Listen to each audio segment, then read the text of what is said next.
Good morning students. आप सभी का सारंग गुरु डिजिटल प्लेटफॉर्म पे स्वागत है।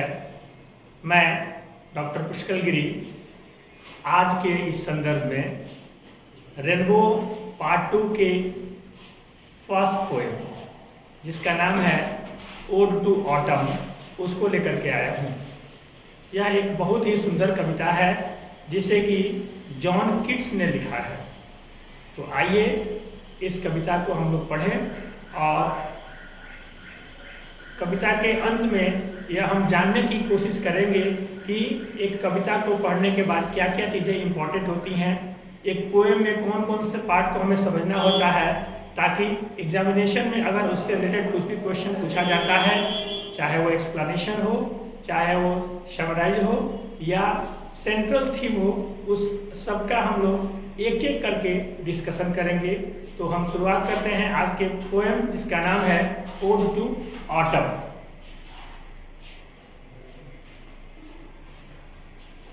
पोएम शुरू करने से पहले सबसे पहले हम पोएट के बारे में जानेंगे। ओड टू ऑटम जो है वो जॉन कीट्स ने लिखा है, जिनका जन्म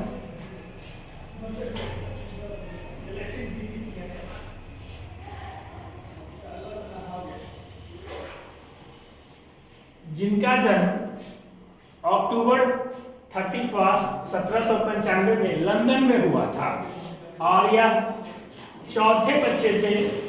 और सबसे बड़ी बात है कि इनका सिलेक्शन जो है वो मेडिकल डिपार्टमेंट हुआ था, लेकिन इनको पढ़ने पढ़ाने और लिखने में रुचि थी, इसलिए ये उस प्रोफेशन को छोड़ करके अब राइटिंग को अपना करियर बनाया और ओड टू ऑटम या ओड टू नाइटिंगेल बहुत सारे इन्होंने अच्छे वर्ड्स किए और बहुत कम समय में इन्होंने अपनी बहुत बड़ी उपलब्धि हासिल की, क्योंकि इनका जो टेन्योर था वो सिर्फ 25 साल तक ये जीवित रहे। और एक गंभीर बीमारी जिसका नाम था उस समय टीबी जो था, ट्यूबरकुलोसिस, एक गंभीर बीमारी होती थी, उसकी वजह से इनका देहांत हो गया। लेकिन बहुत ही कम समय में इन्होंने काफ़ी ख्याति अर्जित की अपने राइटिंग के माध्यम से। तो आइए हम पढ़ते हैं इनका जो पोएम है। अब ये जानेंगे कि जॉन कीट्स है कौन। तो जॉन कीट्स जो है वो रोमांटिक इंग्लिश रोमांटिक पोएट कहे जाते हैं। जॉन कीट्स को चूंकि रोमांटिक पीरियड से बिलोंग करते हैं, इसलिए इनको रोमांटिक पोएट कहा जाता है।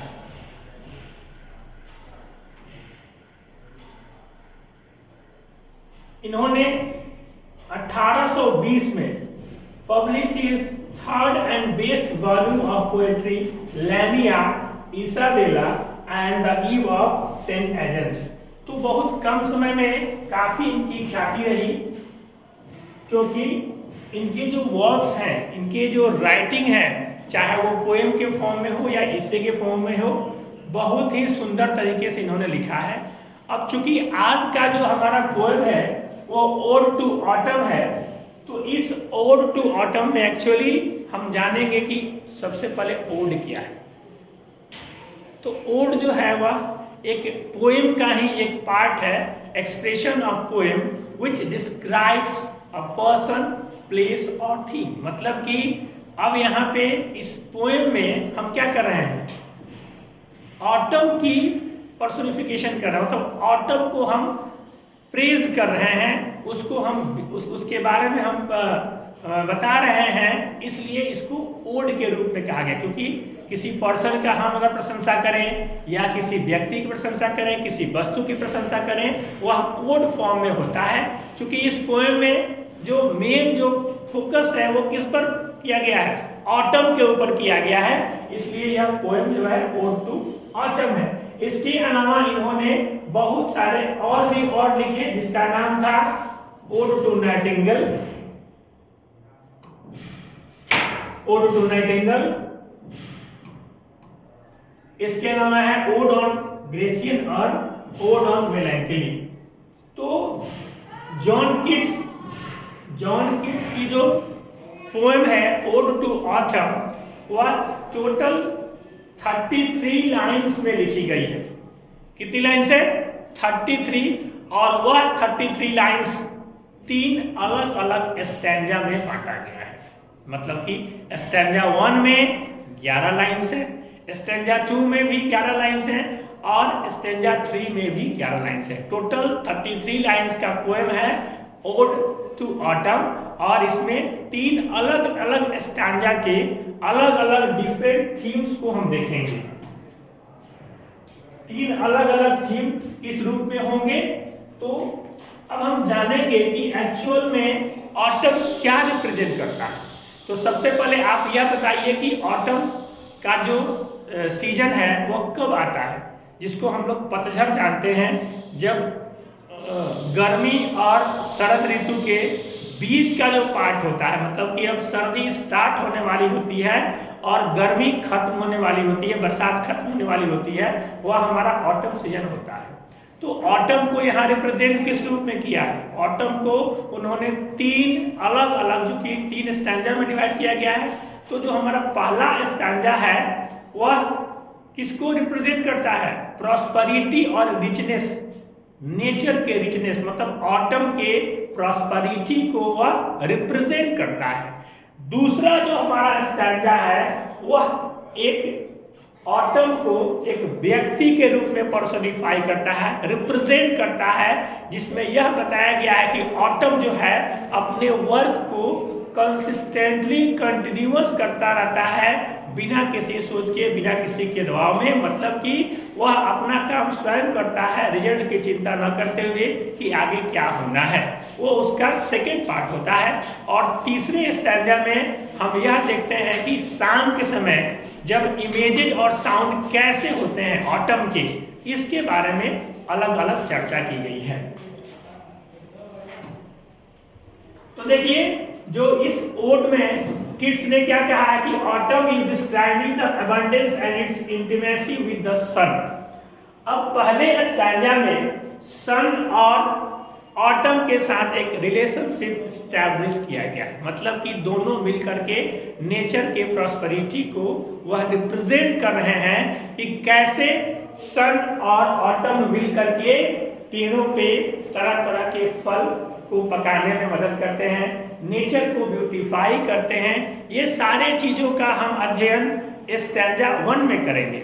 उससे जानने से पहले, चूंकि हम पोएम पढ़ रहे हैं, तो पोएम में कौन कौन से बारीकी बातों पे हमें अमल करने की जरूरत है, जैसा कि पोएम किस फॉर्म में लिखा गया है, किस पोएटिक डिवाइस को इसमें यूज किया गया है, इसका राइमिंग स्कीम क्या है, इन सारे बातों को भी हम चर्चा करेंगे, क्योंकि एग्जामिनेशन पॉइंट ऑफ व्यू से भी आपको यह जानने की जरूरत है कि एग्जामिनेशन में अगर पूछ दिया कि ओड टू ऑटम में किस किस पोएटिक डिवाइस को यूज किया गया है, या ऑटम ओड टू ऑटम जो है वह कौन से राइमिंग स्कीम में लिखा गया है, यह क्वेश्चन अक्सर हम पूछा जाता है, क्योंकि सिर्फ समरी जान लेना या उसका सेंट्रल थीम जान लेना ही हमारा पर्पस नहीं है। अब चूंकि ये ट्रेडिशनल पैटर्न है, इसको जब हम मॉडर्न पैटर्न में जब हम इसको कोलैबोरेट करेंगे तो हम यह भी जानेंगे कि पोएम पढ़ने के बाद हमारी थिंकिंग स्किल कितनी डेवलप हुई और उस थिंकिंग स्किल को हम कैसे पोएम के माध्यम से इंडल्ज करके एडॉप्टेबिलिटी को डिस्क्राइब करेंगे, ताकि एक्चुअल जो हमारा पर्पस है पोएम का पढ़ने का वह फुलफिल हो सके। तो देखिए, यहाँ पे कहता है कि इंटीमेसी विद द सन, किसके साथ इंटीमेसी का मतलब क्या होता है, एक दूसरे से लगाव, क्योंकि दोनों मिलकर के नेचर के बीच में, चाहे वो फल है या तरह तरह के अदर नेचर में जो चीजें हैं वो रैपिंग कराना, जैसे फ्रूट्स हो गए, आम का फल हो गया, सेब हो गया, अंगूर हो गया, इन फलों को पकाने में, रैपिंग कराने में कैसे मदद कर रहे हैं ऑटम और सन, दोनों के बीच में एक इंटीमेसी है, एक रिलेशनशिप स्टैब्लिश है, और वह फूलों के साथ साथ फलों को भी ब्लूमिंग करने में अपनी भूमिका निभाते हैं। मतलब कि जब आप ऑटम सीजन में आप खुद एक बार अब अपने आप को क्लासरूम से इमेजिनेशन करके बाहर जाइए और उस दृश्य का अवलोकन करिए कि ऑटम सीजन में कैसे नेचर का स्वभाव होता है, नेचर में क्या क्या चीजें होती हैं, कैसे जो है वो पत्ते झड़ते हैं और नए पत्ते उगते हैं, या फसल जो है वो कटने के लिए रेडी है, सारे चीजें। तो फसल के कटने में प्रोसेसेस अलग अलग होते हैं, उनके बुआई के बाद उनको कैसे पकाते हैं, सेम स्थिति में जो फ्लावर्स हैं वो कैसे खिलते हैं, या फ्रूट्स जो है वो सन की सहायता से, सूर्य की सहायता से, ऑटम की सहायता से कैसे वो राइपिंग होते हैं, और राइपिंग होने के बाद उनका कैसा दृश्य हो जाता है, कैसा उनका रूप हो जाता है, इसके रूप को भी हम फोटो और इमेजेस के माध्यम से देखेंगे। इसके अलावा जो हमारा पोएट है जॉन कीट्स, वह यह भी डिस्क्राइब करते हैं कि figure of autumn as a female goddess. बहुत इंपॉर्टेंट पार्ट है, क्योंकि इस पार्ट को उन्होंने क्या किया है, फीमेल गॉडेस के रूप में भी रिप्रेजेंट किया है। ध्यान देने की जरूरत है, क्योंकि यहाँ 3 फेजेस अलग अलग, मैंने पहले ही बताया कि ये 3 स्टैंजा के 3 अलग अलग डिफरेंट थीम्स हैं, और पहला थीम ही है प्रॉस्पेरिटी ऑफ नेचर, और इस थीम के साथ साथ इस ऑटम को एक फीमेल गॉडेस के रूप में भी इन्होंने रिप्रेजेंट किया है।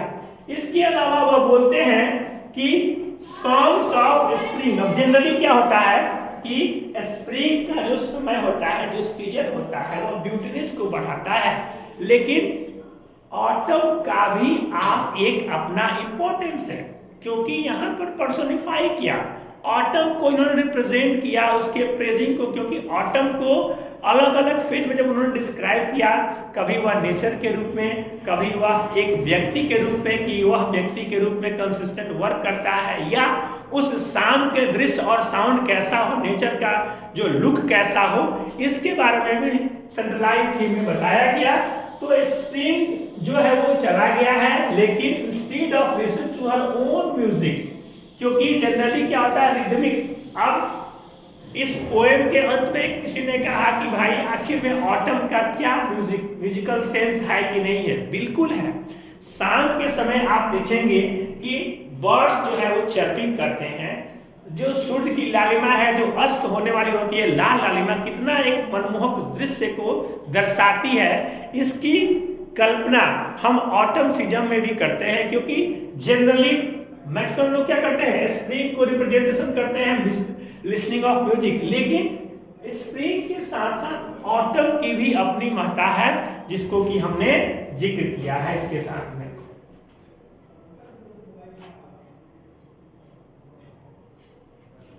अब देखिए इसके बैकग्राउंड में क्या जा रहा है, season of mist, season of mist, मेलो फ्रूट पूरा जो है उसका पूरा पकना, और harvesting in the finally first things approaching the winter, क्योंकि इसके जस्ट बाद क्या आना है, विंटर का समय शुरू होना है। तो ब्यूटीनेस जो है हमारा ऑटम का कितना खूबसूरत के साथ नेचर को रिप्रेजेंट करते हुए ये सारे अलग अलग चीजों को रिप्रेजेंट करता है, इसी के माध्यम से उन्होंने कंसीडर किया है कि ये, और इस पोएम को 1819 में तैयार किया गया, लिखा गया किसके द्वारा, जॉन कीट्स के द्वारा। Totally accept the natural world, ये किसको एक्सेप्ट करते हैं, प्राकृतिक वर्ल्ड को रिप्रेजेंट करते हैं, बिलीव करते हैं with the maximum of ripening, fulfilment and dying the death, क्योंकि हम एक लाइफ को, एक जीवंत लाइफ को भी इसके साथ तुलना करते हैं, पर्सोनिफाई करते हैं, इसलिए ये अलग अलग रूप में इसके क्या क्या यूजेस हैं इस पोएम में तीनों फेजेस में सेंट्रलाइज थीम को बताया गया है।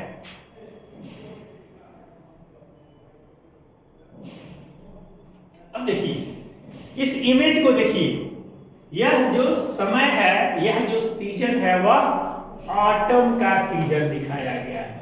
किसका दिखाया गया है, ऑटम सीजन को दिखाया गया है। अब इसको देखने के बाद आपके मन में किस तरह की भावना जागृत होती है, इस season of mist and mellow fruitfulness close bosom friend of the maturing sun, बहुत दोनों के बीच में, किसके बीच में, तो ऑटम के बीच में एंड सन के बीच में क्या एक बॉन्डिंग दिखाई गई है, एक रिलेशनशिप दिखाया गया है, जिसमें कि बूजम फ्रेंड, बूजम मतलब बहुत घनिष्ठ दोस्त की बात की गई है। क्यों घनिष्ठ की बात की गई है? क्योंकि ये दोनों मिल करके प्रॉस्पेरिटी ऑफ नेचर की बात करते हैं, जिसका का पूरा जिक्र कहां किया गया है? स्टैंजा 1 में। मतलब कि यह दोनों के साथ मिलकर के और कैसे नेचर को रिप्रेजेंट करते हैं। उस नेचर में फ्लावर्स की बात की गई है, फ्रूट्स की बात की गई है, तरह तरह के अलग चीजों की बात की गई है कि कैसे। अब देखिए एक अलग से फीलिंग होती है, क्योंकि हम जानते हैं कि पोएम और पोएट्री क्या है? That form of expression in which we have the idea generating in the mind, getting the idea in the mind in the form of the writing as a form of poetry। हम आराम से यहाँ बैठे हुए हैं, सोच रहे हैं, विचार रहे हैं, और विचारते विचारते एक हमने एक राइटिंग क्रिएट कर दी फॉर्म में। वह चाहे वो पोएट्री के फॉर्म में हो सकता है, पोएम के फॉर्म में हो सकता है, प्रोज के फॉर्म में हो सकता है। मतलब कि whatever the imagination we have in our mind, that imagination should be written in the form of the thinking process as the means of the prose or in the means of the poetry also। तो आपने देखा कि ये कैसे जो है वो ये मेलो फ्रूट जो आम का रंग है या सेब का रंग है, कैसे लालिमा होती है, पीलापन लाता है, किसके माध्यम से? Maturating the sun means they have the collaboration with the sun and autumn. So after getting both, they prepare the different types of fruits and flowers in the blooming form, and that could be very very imaginative।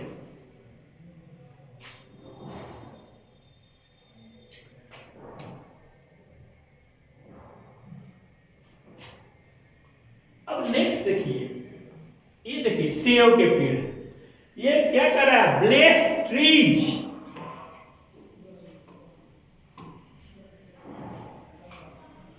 Blessed trees की बात कर रहा है। आप देखिए यहाँ पे, चूंकि पहला जो हमारा पूरा का पूरा स्टैंडर्ड किससे है? प्रॉस्पेरिटी ऑफ नेचर के रूप में ही है, इसलिए हम इसकी चर्चा करेंगे। अब देखिए ये कैसे conspiring with him how to load and blaze, मतलब कि ये एक अलग से एक महत्ता, एक दृश्य जो है, जब ये फल, जब ये सेब के जो फल हैं, जो फ्रूट्स हैं, वो पेड़ों पे लालिमा लिए हुए हैं, किसकी सहायता से? Maturing of sun and autumn with the collaboration of both efforts, they are in that form and it is the misting form of the autumn। So both the autumn and the sun have the collaborative work to impart the nature in the formation of prosperity, to ripen the fruits and blooming the flowers in the different। अब देखिए ये खेत जो है, ये पूरा का पूरा जो है वो तैयार है। अब इस फसल को कैसे राइपनिंग करके हम उसके सुंदरता को नेचर के साथ ऐड करेंगे, यह सबसे बड़ी बात है, जिसका कि अवलोकन हम स्टैंजा 1 में कर रहे हैं।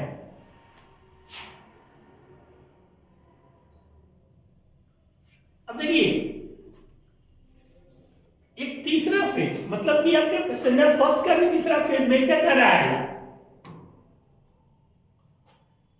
To swell the gourd and plump the hazel shells with the sweet kernel to set budding more। ये देखिए ये फ्रूट्स के डिफरेंट जो डोमेन्स हैं वो लालिमा लिए, पीलापन लिए हुए। क्यों? क्योंकि ये राइपन के लिए रेडी है, मतलब कि यह कंप्लीटली जो है वो फाइनल स्टेज में है, और इसका जो इमेज है देखने में कितना ये मनमोहक साबित हो रहा है, कितना सुंदर प्रतीत होता है, इसकी कल्पना हम डायरेक्टली कर सकते हैं। इसलिए यह नेचर को, प्रॉस्पेरिटी को रिप्रेजेंट करता है, किसके कोलैबोरेशन के माध्यम से? सन एंड, इसके माध्यम से सन और ऑटम के माध्यम से। अब आइए स्टैंजा वाइज एनालिसिस। स्टैंजा 1 का जो मेन थीम था मैंने बताया, अब इसको थोड़ा सा डीप हम लोग पढ़ते हैं स्टैंजा 1 का एक्चुअल एनालिसिस क्या है। तो कहता है कि Keats describes autumn with a series of specific, खास, concrete and vivid visual images, जिस इमेज को हमने आपके सामने अभी दिखाया कि कैसे एक सीरीज के रूप में फॉर्म कर रहा है, क्योंकि नेचर और प्रोस्पेरिटी की बात हो रही है। उसी में स्टैंजा कहां से बिगिन होता है, autumn at the peak of fulfilment and continues the ripening. यहाँ पर वो रेडी है, क्योंकि सारे जो चीजें वो फुलफिलमेंट हो गई हैं, अब वह राइपिंग के लिए रेडी है with unbearable intensity and the sun loads and blades by ripening the fruit. मतलब कि यहाँ पे सन और ऑटम दोनों मिल करके फ्रूट्स को और फ्लावर्स को ब्लूमिंग कर रहे हैं, फ्रूट्स को राइपनिंग कर रहे हैं और नेचर के प्रॉस्पेरिटी को बढ़ा रहे हैं। But the apples become so on the base of the trees, gouts swell and the nasal nuts plump। बहुत सारे नट्स जिसका मैंने इमेजेस दिखाया, वो पल्पिंग, वो पूरा उसका छिलका जो है वो तैयार है। और this fertility has no end in suggested the flower and bee images in the last 2 lines of the stanza, because when kids refers to more later flowers budding, आपको पता है budding का formation, the suggestive active going on the continuing path and still more the flowers are going on। मतलब कि फूल जो है और पत्ते जो हैं, पौधे जो हैं, फ्रूट्स जो हैं, वो कैसे अलग अलग फेजेस में वह स्ट्रांगली आगे बढ़ते हैं, डेवलप होते हैं, ग्रोइंग होते हैं, और ग्रोइंग करने के बाद फाइनल बडिंग फॉर्म में अपने आप को क्रिएट कर रहे हैं। मतलब कि यह पूरा का पूरा जो स्टैंजा है वो क्या कर रहा है, वो पर्सोनिफाई कर रहा है किस चीज को, प्रॉस्पेरिटी और प्रेजिंग ऑफ नेचर की बात कर रहा है। अब ये हमारा स्टैंजा 1 का एनालिसिस है, जो कि अगर आपके पास अब एग्जाम में क्वेश्चन किस तरह के आएंगे, क्वेश्चन आ जाएगा लाइन 2-3 लाइन में लिख देगा कि इसको एक्सप्लेन करिए। तो मैंने बताया ना कि जब भी आप लाइनिंग एक्सप्लेन करें तो उन चीजों को ध्यान में रखें, क्योंकि मैंने बताया था 2-3 चीजें जिसको आपको जानने की जरूरत है, बिल्कुल ध्यान देना है, कहाँ का इंपॉर्टेंट पार्ट है। वहां पे आपको क्या करना है, सबसे जो पहला फेज है, पहले पार्ट में क्या करना है आपको कि कौन सा पोएटिक डिवाइस यूज किया गया, ये आपको बहुत इंपॉर्टेंट पार्ट है जिसकी जानने की जरूरत है। जो दूसरा पार्ट है वो क्या राइमिंग स्कीम है, क्योंकि राइमिंग स्कीम हम कैसे पता करते हैं, जब हमारे पोएम का जो लास्ट वर्ड है, आप देखिएगा जैसे एग्जांपल में आ जाएगा बॉन्ड, कॉर्ड, तो जब दोनों का, तो ये किस फॉर्म में लिखा गया है, A B C D E C D. जो हमारा राइमिंग स्कीम है इस पोएम का वह इसी फॉर्म में लिखा गया है। अब ये राइमिंग स्कीम आपको जानना है, क्यों जानना है, क्योंकि आपको यह पता होना चाहिए जब भी आप समरी या एनालिसिस लिखेंगे तो आप पोएटिक डिवाइस जरूर यूज करेंगे, राइमिंग स्कीम जरूर यूज करेंगे, सेंट्रल थीम क्या है पोएम का उसको जरूर यूज करेंगे, ये सारे इंपॉर्टेंट पार्ट है। वैसे ही पोएटिक डिवाइस में क्या क्या यूज किया गया है, पहला जो यूज किया गया वो सिमिली किया गया है, दूसरा जो पोएटिक डिवाइस यूज किया वो मेटाफर यूज किया गया है, और तीसरा जो पोएटिक डिवाइस यूज किया गया है वह पर्सोनिफिकेशन के रूप में यूज किया गया है। मतलब कि हम यहाँ क्या कर रहे हैं, सिमिली और मेटाफर को जानने की जरूरत है कि हम किसी की तुलना करते हैं। जैसे he is like a tiger, he is like a tiger, मतलब कि उसकी तुलना, उसकी ब्रेविटी को किससे तुलना कर रहे हैं, टाइगर के स्ट्रेंथ से कर रहे हैं। तो ठीक यहाँ पर हमने किसको पर्सोनिफाई किया, ऑटम को पर्सोनिफाई किया, ऑटम को हमने प्रेजेंट किया, ऑटम को हमने ओड के रूप में रिप्रेजेंट किया। तो जब भी आप आंसरिंग करेंगे तो कौन सा पोएटिक डिवाइस यूज किया गया है, इसकी पोएम की राइमिंग स्कीम क्या है, इन सारे बातों का आप जरूर जिक्र करेंगे ताकि एग्जामिनर को यह पता हो सके कि आपने प्रॉपर तरीके से इस पोएम का पर्टिकुलर कॉन्टेक्स्ट का अध्ययन किया है। क्योंकि इसकी इंपॉर्टेंस तभी है जब आप आंसर में जिक्र करेंगे, करना ही करना है कि ये राइमिंग स्कीम और डिवाइसेस क्या क्या हमने यूज किया है। उसके बाद सेंट्रल थीम की हम बात करते हैं, क्योंकि सेंट्रल थीम जो है आपको लिखना आता है। अब सेंट्रल थीम के लिए मैंने बताया ना कि शुरू में ही मैंने बताया कि जब हम पोएम का एनालिसिस स्टार्ट किए तो poem is divided into 3 stanzas, each stanza contains 11 lines and that all 3 stanzas contains 33 including the proper rhyming scheme in the form of A B A B C D E C D, इसके form में किया गया।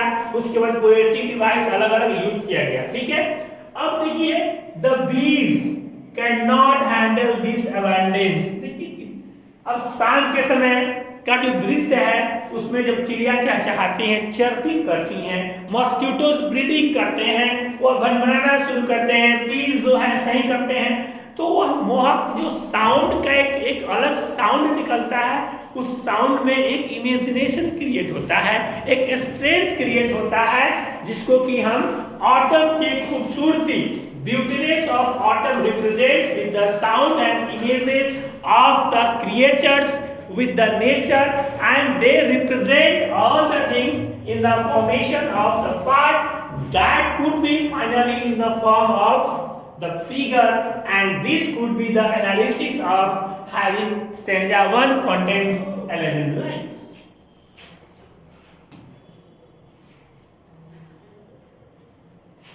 अब देखिए, अब आते हैं stanza 2 में।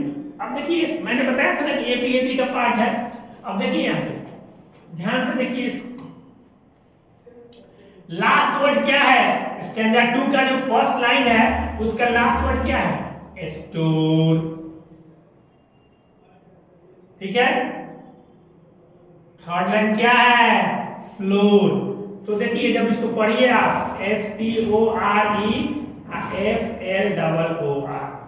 स्टोर फ्लोर, दोनों का राइमिंग स्कीम मिल रहा है।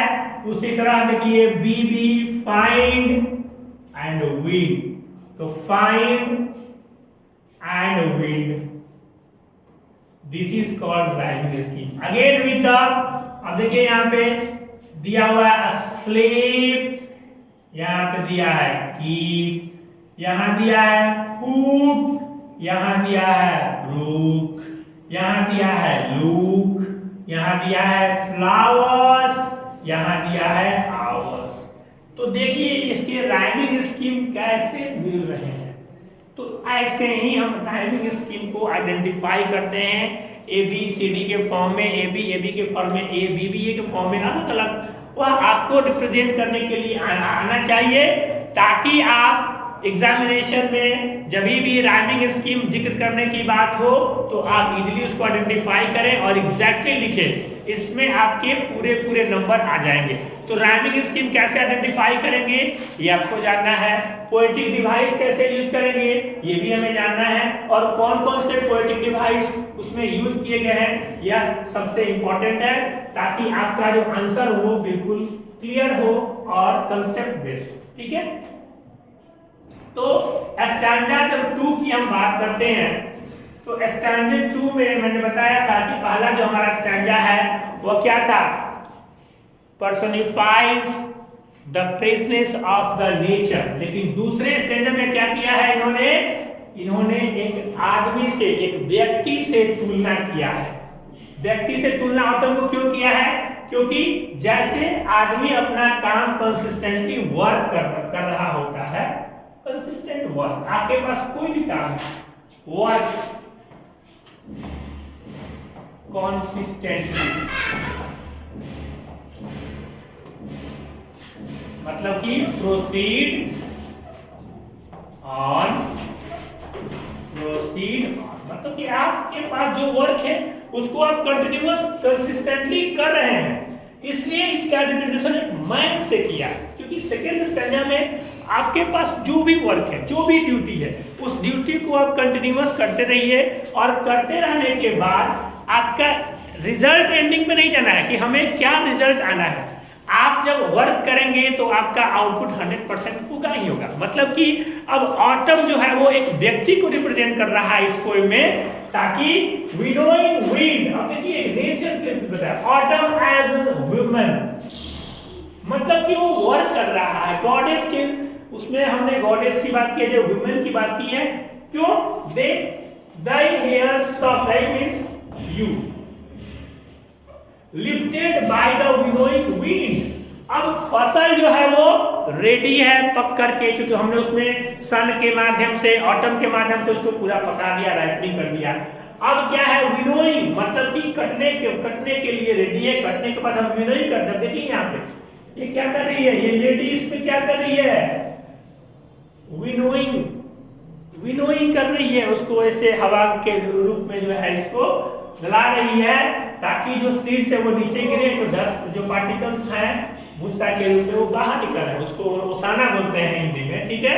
तो ये सारे चीजें जो है वो रिप्रेजेंटेशन है। मतलब कहने का यह है कि स्टेंजा 2 में जो वुमेन का रिप्रेजेंटेशन है वो किस फॉर्म में, क्योंकि प्रकृति अपना वर्क कर रही है स्टेंजा 1 में, और वर्क के साथ साथ लोगों को कोलैबोरेट करके उनको वो इनहेंस कर रही है। ठीक वैसे ही स्टेंजा 2 में हमारा जो अपना वर्क है, उस वर्क को कंटिन्यू करने के बाद हम आगे की तरफ प्रोसीड करेंगे और आउटपुट की तरफ अपने आप हम आगे बढ़ेंगे, क्योंकि हम जानते हैं कि कोई भी वर्क अगर निष्ठा के साथ किया जाए तो वर्क जरूर जो है वो अच्छा हो। अब देखिए, half reaped rows, a sleepy farmer by the drainage of poppy of flowers। ये पूरा का पूरा पका हुआ है, कंप्लीशन की ओर है, अपने जो अवस्था है वो फाइनल स्टेज में है, क्योंकि अब इसके बाद यह प्रोसीड करना है। इसलिए ये धान के खेत हो या गेहूं के खेत हो, बाजरा के कोई भी खेत हो, और अपने पकने के बाद अब कटने की तैयारी में है, और कटने के बाद जो है वो विनिंग के प्रोसेस में है। तो अलग अलग ये एक सेगमेंट दिखाया गया है। कहने का मतलब है कि इस प्रोसेस को होने में, मतलब कि सीडिंग हो रहा है बीजारोपण के साथ साथ, इस फाइनल स्टेज में क्या हुआ, बहुत सारे स्टेजेस आए और उस स्टेजेस में अलग अलग वर्क हुए, लेकिन जब हम फाइनल एक तरह से तैयार हो गए, पक करके रेडी हो गए, कटने को रेडी हो गए, मतलब हमारा अब आउटपुट आना है। तो नेचर की प्रॉस्पेरिटी को साथ में हम अपने ह्यूमन बीइंग के वर्क से कैसे ऐड करेंगे, यह दिखाया गया। देखते हैं यहाँ पे लीडर्स,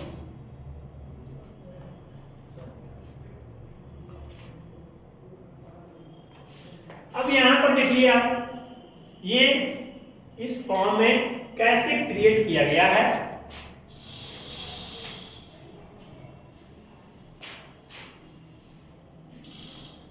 अब यहाँ ब्रूकिंग नेचर के बीच ब्रूकिंग का पार्ट दिया गया है, ये सारे इन्फॉर्मेशन का पार्ट है, और यहाँ पर गिनर्स कर रहे हैं, ये किसान अपने वर्क को कर रहे हैं, कर रहे हैं। तो like a cleaner thou dost keep steady the ladder across the brook, ब्रूकिंग कर रहा है यहाँ पे। ठीक वैसे ही इस पार्ट में तो स्टेंजा सेकंड में क्या कर रहा है, डिफरेंट अप्रोचेस दिए गए हैं to address someone as a women और men form by hearing the soft lifted forms. It is the wasting of rhetorical, that would be the gathering and preparing for the winter. They are about to ready the process, and that could be the formation of the things in the different moods. And finally, what could be done? Importantly, it describes the brief life of being squeezed out of autumn. मतलब कि अब जो है हमारा पतझड़ का जो समय है, जो ऑटम का समय है, वो कटने के बाद वह अब क्या है, एक नए ऋतु के तैयारी में है, मतलब कि अब विंटर सीजन जो है वो का आगमन होने वाला है। और उस आगमन के बाद हम जब तीसरे स्टैंजा की तरफ बढ़ेंगे, उस स्टैंजा में आपको यह देखना बताया जाएगा कि जब पोएट से पूछा गया कि आपने ऑटम को ही क्यों चुना, आपने स्प्रिंग को क्यों नहीं चुना, तब वह कहता है कि और क्या ऑटम ऋतु का अपना साउंड ऑफ म्यूजिक है, इमेजरी है, इमेजेस हैं, बिल्कुल है। तो उसकी चर्चा हम क्या करेंगे, स्टैंजा थर्ड में करेंगे, जो कि आपको अभी हम दिखाने वाले हैं कि स्टैंजा थर्ड में क्या आ रहा है। अब देखिए ये हमारा आ गया स्टैंजा थर्ड। अब स्टैंजा थर्ड की राइमिंग स्कीम हम कैसे रिप्रेजेंट करेंगे, इधर मार्क करने की ध्यान दीजिए। यहां देखिए फर्स्ट लाइन, पहला जो लाइन है वो क्या है, दे। अब तीसरा लाइन क्या है, दे, तो यहां दे लिखिए और यहां डे लिखिए, दोनों का राइमिंग एक आ रहा है। इसलिए मैंने बताया A B C D E C D, ये हमारा प्रोसेस। अब नेक्स्ट लाइन लेते हैं, कहता है कि टू यू। अब टू और यू ये दोनों जो है वो आपके मैच कर रहे हैं। ऐसे ही राइमिंग स्कीम हमको निकालना है। यहाँ पर देखिए सॉफ्ट हो गया, यहाँ पे क्रॉप्ड हो गया, यहाँ पे डाइज हो गया, यहाँ स्काइज हो गया। तो थर्ड का जो हमारा स्टैंजा है उसका भी राइमिंग स्कीम इसी फॉर्म में आपको दिया गया है, ठीक है। अब इस थर्ड स्टैंजा में क्या कह रहा है पोएट से कि भाई आपके पास स्प्रिंग की तरह क्या म्यूजिक है या इमेजेस हैं। तब जॉन किट्स कहते हैं कि बिल्कुल है, क्योंकि स्प्रिंग सीजन में क्या है, स्प्रिंग सीजन में शाम के समय का दृश्य कैसा होता है, सन जो है, सूरज जो है, सन अपनी लालिमा लिए हुए क्या होता है, अस्त की ओर आगे बढ़ रहा है, मतलब कि अब सनसेट होने वाला है। उस समय को अब आप इमेजिन कीजिए, आप बैठे बैठे यही से सोचिए कि हाँ सनसेट का महक जो उसका इमेजेस है वो किस रूप में होगा। और इसी सनसेट के समय ध्यान देंगे कि स्पैरो या बहुत सारे पक्षियां जो हैं, जो बर्ड्स हैं, वो क्या करती हैं, चर्पिंग करते रहती हैं, मतलब कि चहचहाती हैं। शाम के समय देखिएगा कि मॉस्किटो जो मच्छर हैं वो भनभनाना शुरू करते हैं, तो उनके भनभनाने में भी एक रिदम है, एक म्यूजिक है, जिसको कि हमको फील करने की जरूरत है। और उसी म्यूजिक के साथ साथ दोनों के कोलैबोरेशन में हम साउंड और इमेजेस की चर्चा करते हैं स्टैंजा थर्ड। तो 3 पार्ट में हमारा ये पोएम हो गया। अब क्वेश्चन जो है आपके एग्जाम में मैंने बताया कि 2 तरह के आएगा, या तो आपके जैसे ये स्टैंजा का लाइन उठा करके दे देगा कि एक्सप्लेन दिस लाइंस, या दे देगा कि आप समराइज कीजिए, या तीसरा फॉर्म देगा कि write the central theme of the poem ode to autumn. बस 3 फेज में आपको तैयार करना है। अब इस 3 फेज में जो इंपॉर्टेंट सेगमेंट में मैंने क्या बताया आपको, सबसे पहले आपको पोएटिक डिवाइस आइडेंटिफाई करना है, दूसरा जो है वो राइमिंग स्कीम आपको आइडेंटिफाई करना है, और तब जाकर के सेंट्रल थीम पे जाना है कि जो हमारा स्टैंजाज, अलग अलग स्टैंजाज हैं, उसका सेंट्रल थीम क्या है, और उसी सेंट्रल थीम के साथ हम उसको एडॉप्टेबिलिटी के साथ हम आंसरिंग करेंगे। अब देखिए यहाँ पे थर्ड जो स्टैंजा है, अब शाम का दृश्य है, देखिए कैसे इमेजेस क्रिएट हो रहे हैं, कितना सुहावना मौसम दिख रहा है। तो इमेजेस आपके दिख गए। और साउंड की बात किया तो साउंड हमने क्या किया, चाहे वो मॉस्किटोज की ब्रीडिंग हो या आपके जो बर्ड्स है उसकी चर्पिंग हो, तो उसके माध्यम से भी जो हमारा तीसरा स्टैंजा का जो थीम था वह था इमेजेस एंड साउंड, जो कि कंप्लीटली तैयार हो गया। और ये मैं इसलिए आपको दिखा रहा हूं ताकि आप कल्पना कर सके। देखिए पोएट्री क्या है, पोएम क्या है, this is only the imagination. Whatever the imagination we have in our mind, that imagination should be carved in the form of the writing. This is the format of poem and poetry. So just आप देखते रहिए images कैसे आ रहे हैं। देखिए यहाँ पे जो जानवर हैं, ये जो क्रिकेट्स, ये एक आवाज निकालते हैं, एक साथ बैठकर कैसे नहीं रहते हैं, इनके साथ भी एक म्यूजिक निकलती है, एक फॉर्म, सिंगिंग फॉर्म में क्रिएट होती है। इसलिए कहा गया है कि स्प्रिंग सीजन का ही म्यूजिक फॉर्म नहीं है, हमने ऑटम को भी उसी रूप में किया। इसलिए जॉन किट्स ने क्या किया, एक ओड के रूप में ऑटम को रिप्रेजेंट किया, पर्सोनिफाई किया कि ऑटम का भी एक अपना रिप्रेजेंटेशन है जो कि नेचर को क्लीन करता है। अब हम लास्ट जो है कंक्लूडिंग पार्ट्स की ओर चलते हैं, जिसमें हम यह बताएंगे कि हमारा आज के इस ओड टू ऑटम का कंक्लूडिंग लाइन क्या है, कंक्लूड कैसे हम करेंगे। तो सिंपली इन्होंने क्या किया है, आपको मैंने 3 से आपको डिवाइड कर दिया है। डिवाइड करने के बाद मैंने बताया था कि आपको एग्जैक्टली करना क्या है, सिंपली तो स्ट्रेंथ क्या है, एबिलिटी क्या है, मोमेंट क्या है, इटर्नल पोसेशन क्या है। क्योंकि पोसेशन की बात हम इसलिए कर रहे हैं कि हमने तीनों को अलग अलग सेगमेंट में बांटा था, इसलिए हमने इसको कंक्लूडिंग पॉइंट में क्या करेंगे, no over comparison with the human life. क्योंकि सेकेंड स्टेज में हमने क्या किया था, हमने ऑटम की तुलना ह्यूमन लाइफ से की थी, जो कि हमारा सेगमेंट में था। इसलिए ये जो पोएट्री है वो कभी भी हमारा अर्थ जो है, जो हम कंसिस्टेंट वर्क चलते रहेंगे, अनसिस्टेंट वर्क कंप्लीटली चलते रहेगा, और यही जो है होलनेस को रिप्रेजेंट करता है हमारे लाइफ को। मतलब कहने का यह है कि अगर आपको एक ह्यूमन लाइफ के रूप में यहाँ इस धरती पे हैं, तो हमें यह कंसिस्टेंट अपने जो भी whatever the work we assigned by others or by self, that work should be in the formation of continue work, and this is the final mode of concentration in the formation of wood. So आज का जो हमारा poem यही समाप्त होता है। Next video में हम दूसरे चैप्टर के साथ पुनः हाजिर होंगे। बहुत बहुत धन्यवाद, थैंक यू।